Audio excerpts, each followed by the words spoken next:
Hello everyone, welcome back to my channel. दोस्तों, pot की ख़रीदारी के लिए हम मार्केट में एसजेपी मेन रोड गए थे। वहाँ हर तरह के पॉट और कृषि से संबंधित सब तरह के उपकरण उपलब्ध हैं। होलसेल की दुकान होने की वजह से हर चीज़ रीज़नेबल प्राइस में मिल जाती है। हमें अपने टेरेस गार्डन के लिए कुछ गमलों की ज़रूरत थी और वैसे भी गर्मियाँ शुरू हो रही हैं, बीज बोने हैं, नए पौधे लगाने हैं, गमलों की ज़रूरत तो पड़ती रहेगी। यहाँ आपको pot, cocopeat, perlite, plant supplement, garden tools, shade net, insect net, mulch, liner, compost beds, weed mat, geo fabric और पॉली हाउस एक्सेसरीज भी मिल जाती हैं। कृषि से संबंधित टूल्स खरीदने या उससे संबंधित कुछ जानकारी चाहिए तो आप उनको कंसल्ट कर सकते हैं। अगर आपकी पसंद के रंग के गमले या चीज़ ना मिले तो आप वहाँ ऑर्डर देकर मंगवा सकते हैं। ये सारे पॉट हमने वहाँ खरीदे, कोकोपीट भी खरीदा। 5-5 किलो के 2 ब्लॉक हैं और कुछ कृषि के यूज़ होने वाले टूल्स भी खरीदे। चलिए अब इसे घर ले जाते हैं। तो पॉट सब घर ले आए हैं, काफ़ी सारे खरीदे हैं। सब अलग अलग साइज़ के हैं, कुछ साइज़ 15 पीस के लिए हैं और कुछ 20 के। ये बहुत ही टिकाऊ हैं, 7-8 साल तक तो आराम से चल जाते हैं। तेज़ धूप का इन पर कोई असर नहीं पड़ता और रंग भी फेड होने की कोई शिकायत नहीं है। बड़े गमले 140 या 150 रुपए के हैं। कुछ ठीक से पता नहीं, हमने टोटल में कम करवा लिया था। इसके छेद भी ठीक हैं और थिकनेस भी है। रंग फेड होने की कोई शिकायत नहीं होगी। और ये जो छोटे छोटे पौधे होते हैं, इनको ट्रांसफ़र करने के लिए यानी सीडलिंग्स के लिए इसका प्रयोग होता है। और ये जो दूसरा है, ये मिट्टी में गुड़ाई करने के लिए अच्छा है। पौधों की जो जड़ें होती हैं इससे डैमेज नहीं होती। और ये जो तीसरा है, ये भी खुरपी ही है, पॉट वगैरह के लिए इसका प्रयोग हो जाएगा। ये देखिए। और ग्रिल पर लगाने के लिए ये जो पॉट है ये बहुत ही बढ़िया है। मैंने कुल मिलाकर 20 खरीदे हैं। काफ़ी थिक भी हैं और मजबूत भी। बालकनी में और यूटिलिटी एरिया में यूज़ करने के लिए काफ़ी अच्छे हैं, इसलिए मैंने इनको ख़रीदा है। इस पॉट में छेद भी दिए हुए हैं और इसकी मजबूती जो है मुझे बहुत पसंद आई। इस पॉट की कीमत मुझे अच्छे से याद है। ये एक पीस 40 रुपये का है, यानी 40 रुपीज़ का। साग सब्जी उगाने के लिए बहुत बढ़िया है। देखते हैं कि इनमें क्या क्या उगाती हूँ, तो आप लोगों के साथ मैं ज़रूर शेयर करूँगी। आज रविवार यानी संडे है, छुट्टी का दिन, इसलिए छत पर बागवानी का काम चल रहा है। ये जो अनार का पौधा है इसे हमने बड़े गमले में लगाना है। ये जिस पॉट में लगा है वो काफ़ी छोटा पड़ गया है, इसलिए इसको शिफ्ट कर रहे हैं। घर में ये वेस्ट कंटेनर था तो इसी में लगाएंगे। इसमें छेद भी कर दिए हैं। इसकी मिट्टी भी तैयार हो रही है। ये जो कंटेनर है इसके तले में सूखे नारियल के खोल डाल दिए हैं। कोकोपीट भी पानी में मिलाकर तैयार कर लिया है। ये देखिए कैसे अलग हो रहा है। इसका लाभ ये है कि गमले में जब आप पानी डालते हैं तो ये जो कोकोपीट है पानी को अच्छे से सोख लेता है, मिट्टी में नमी बनाकर रखता है। रसोई घर के कचरे से बनी खाद का प्रयोग कर रहे हैं। ये जो पॉटिंग मिक्स तैयार हो रही है इसमें इतनी ही मिट्टी डालनी है या इतनी ही खाद डालनी है, कुछ भी नाप तोल कर नहीं डाल रहे। जिनको खेतीबाड़ी की समझ होती है वो इसे अंदाजे से डाल लेते हैं, उनको आदत पड़ जाती है। अब ये पॉटिंग मिक्स लगभग तैयार है। इसे कंटेनर में भरकर इस पर अनार का पौधा लगा देंगे। इसे अच्छे से मिक्स करना पड़ता है ताकि ये जो कोकोपीट, रेत, खाद और मिट्टी है अच्छे से मिक्स हो जाए। गर्मी का मौसम लगभग शुरू हो चुका है, इसलिए अपने पॉटिंग मिक्स में कोकोपीट को मिलाना बिल्कुल ना भूलें। गर्मी के मौसम में गमले की मिट्टी है बार बार सूख जाती है, सुबह शाम पानी डालना पड़ता है। अगर कोकोपीट डला हो तो बार बार पानी देने की ज़रूरत नहीं पड़ेगी। तो ये देखिए, ये कंटेनर लगभग भर चुका है। अब ये जो अनार का पौधा है उसको गमले से निकाल कर इसमें लगा देंगे। गमले में थोड़ी देर पहले हमने पानी डाल दिया था ताकि पौधा निकालने में आसानी रहे। इसके किनारे की मिट्टी थोड़ी थोड़ी अलग कर रहे हैं, ज़्यादा नहीं निकालना है। अगर जड़ें ज़्यादा बढ़ गई हों तो उसको थोड़ा थोड़ा काट सकते हैं। ये देखिए, हमारी छत पर कबूतर जी तशरीफ़ लाए हैं।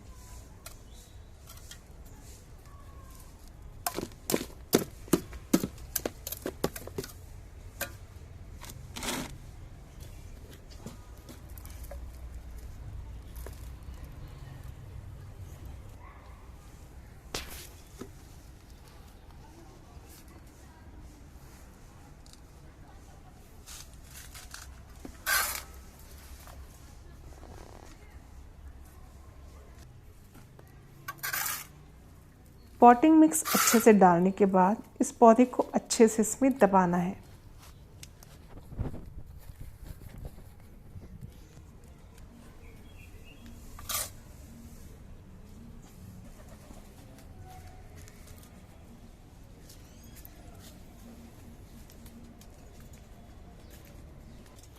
अब ये बिल्कुल तैयार है। इसमें पानी हम बाद में डालेंगे। बस बिल्कुल इसी तरह काली मिर्च का पौधा यानी पेपर प्लांट इसमें लगाएंगे। इस पौधे को कुछ महीने पहले हमने लगाया था। शुरुआत के कुछ दिनों में इसके सारे पत्ते धीरे धीरे झड़ गए और ये केवल डंडी रह गई थी। फिर से इसमें कॉम्प्ले फूटी और ये देखिए फिर से हरा भरा हो गया। इस पौधे के चारों ओर की मिट्टी लूज करके इस पौधे को बाहर निकाल लिया है। देखिए इसकी जड़ें काफ़ी बढ़ गई हैं।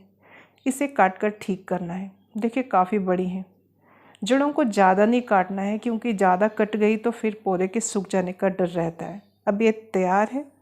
अब इसे गमले में लगा देते हैं। गर्मी का मौसम शुरू हो चुका है, इसलिए खाद अभी से डाल दें तो ये पौधे के लिए काफ़ी अच्छा रहता है।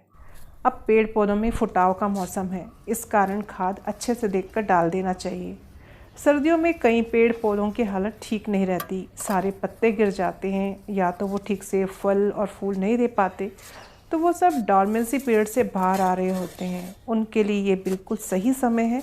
फरवरी के महीने में उनके गमलों में अच्छी खाद डाल दें तो वो अच्छे फल और फूल देना शुरू कर देते हैं। ये बुद्धा वैली का पौधा है जो कि अपने आप उगाया था। बहुत ही छोटा है, इसलिए छोटे से पॉट में लगा रहे हैं। ये ऑर्नामेंटल प्लांट है, काफ़ी सुंदर होता है। जब ये बड़ा हो जाएगा तो इसे थोड़े बड़े गमले में लगा देंगे। अब ये पौधा बिल्कुल तैयार है। तो चलिए ऊपर की छत पर जाकर कुछ फूलों के बीज बोते हैं। ऊपर की छत पर आ चुके हैं। यहाँ पर हमने पुराने गमलों की मिट्टी को धूप और हवा लगाने के लिए छोड़ दिया था। हफ्ता हो चुका है।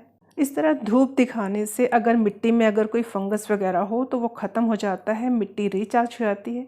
बस इसके बाद मिट्टी में कुछ भी एक्स्ट्रा मिलाना हो तो मिला सकते हैं। कोकोपीट को पानी के साथ मिलाकर हमने तैयार कर लिया है। इन गांठों को हमें थोड़ा अलग कर लेना है। कुछ साबुत टुकड़े बाकी रह गए हैं। बहुत आसानी से ये अलग हो जाता है। पानी में भिगाओ तो इसकी मात्रा ज़्यादा हो जाती है। देखिए कैसे अलग हो जाता है। ये है ना बहुत आसान।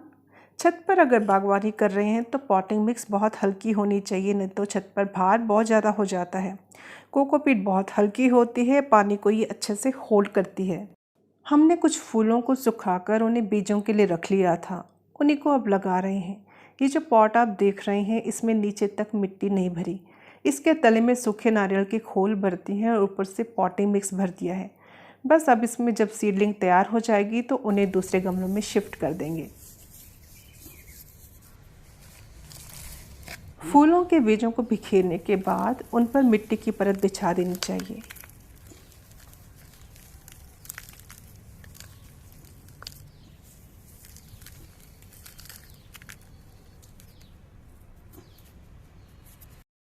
ये कॉस्मोस फूलों के बीज हैं। अब इन्हें लगाएंगे।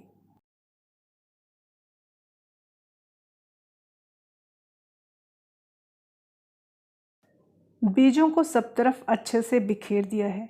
देखिए ज़्यादा मात्रा में ही डाला है। अब इसके ऊपर मिट्टी बिखेर कर सब काम ख़त्म होने के बाद इसमें हम पानी देंगे। ये कुछ दूसरे फूलों के बीज हैं, इनका नाम मुझे याद नहीं आ रहा। इन्हें भी डाल देंगे।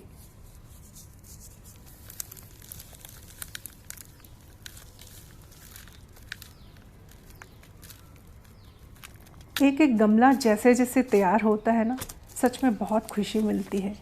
ये कुछ फूलों के बीजों के पैकेट मैं लाल बाग से लाई थी।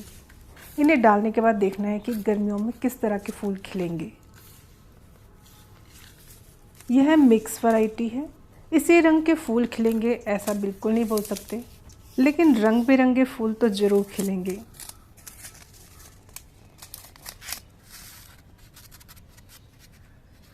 पैकेट में बीजों की मात्रा कम ही है, कोई बात नहीं।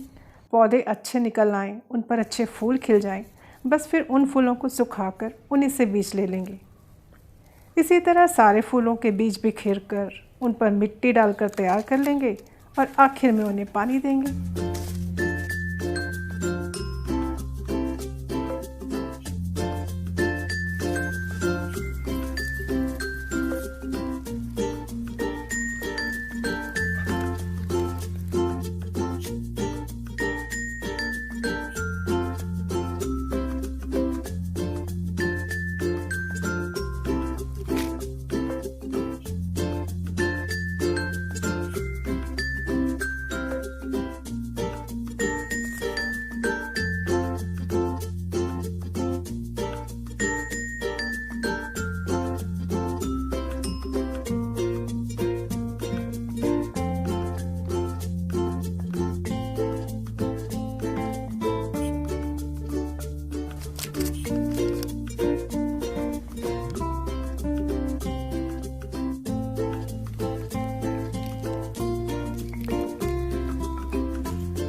सभी गमलों में पानी अच्छे से दे दिया है।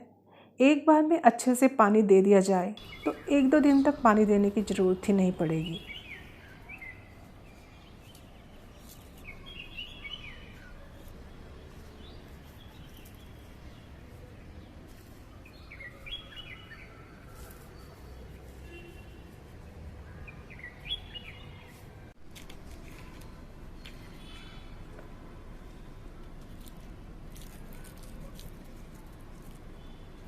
रसोई घर के कचरे से खाद बनाने के लिए उसे खाली बोरे पर फैलाया है। बाद में इस पर पानी डालकर इसे कुछ दिनों के लिए छोड़ देंगे और कुछ दिनों के बाद इन्हें कंटेनर में भरकर रख देंगे तो इससे बढ़िया सी खाद तैयार हो जाएगी।